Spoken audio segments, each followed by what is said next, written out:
सदन कसाई मांस काटते थे और मांस काट करके तराजू में जब रखते थे तो दूसरे पड़ले में भार के लिए शालिग्राम भगवान को रखते थे और फिर तोलते थे। शालिग्राम भगवान के भार से एक जीव का मांस भार तोला जाता था और लोगों को फिर बेचा जाता था। एक महात्मा ने देख लिया और देख करके बोले राम राम राम राम, मुंह पे हाथ धर के गए, बोले ये शालिग्राम भगवान है, कितना बड़ा अपराध कर रहे हो तुम, इनसे तुम मांस तोलते हो, इनको दो हमको।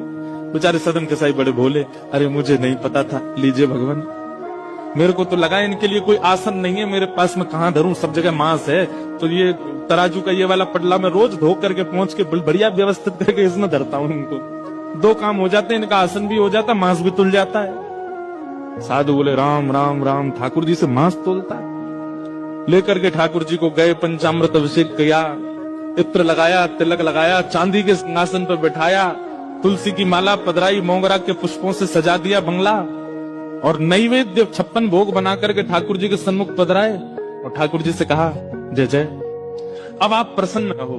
कहा एक कसाई के यहाँ बदबू में, खून में, मांस में, रक्त में आप पड़े थे, अब आप बढ़िया सुंदर सिंहासन पर रहो। ठाकुर जी स्वप्न में आ गए महात्मा के और रोने लगे।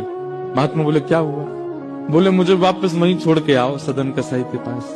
महात्मा बोले जय जय, इतना अपवित्र स्थान वहां क्या करने, आपको वहां क्या सुख मिलता था? ठाकुर जी बोले पता नहीं क्यों, वो इतना भोला है, इतना सीधा है, वो सदना हमको इतना अच्छा लगता है, जब वो तोलता था ना तो उसके तराजू में जब हम ऐसे लुढ़कते थे तो हमको बड़ा सुख मिलता था, हमको वहीं लुढ़कना, वहीं छोड़े आओ। मान गए महात्मा, बोले कि हमने इतना सब कुछ पवित्र आदि सब किया, लेकिन आपको तो वहीं उसी के यहाँ जाना, ठीक है। दूसरे दिन सदन कसाई के पास गए और ठाकुर जी हाथ में लेकर के महात्मा आए। सदन कसाई तो तुरंत कूद पड़े चरणों में, बोले भगवान मुझसे अपराध हो गया, आप मुझे दंड मत दीजिए। बोले दंड देने नहीं आए भैया, तेरी भक्ति की सराहना करने आए। दुनिया के लोग पुष्पों से, इत्रों से पूरे घर को महकाते हैं, तब ठाकुर जी को विराजमान करते हैं, और तेरी ये रक्त मंडित, ये मांस मंडित, ये दुर्गंध युक्त दुकान में तराजू पे तुलने में ठाकुर जी को सुख मिला, ले धर इनको। उस दिन सदन कसाई के मन में आया, मेरे इतने गलत व्यवहार को भी ठाकुर जी ने नजरअंदाज कर दिया, मैं किस योग्य हूं?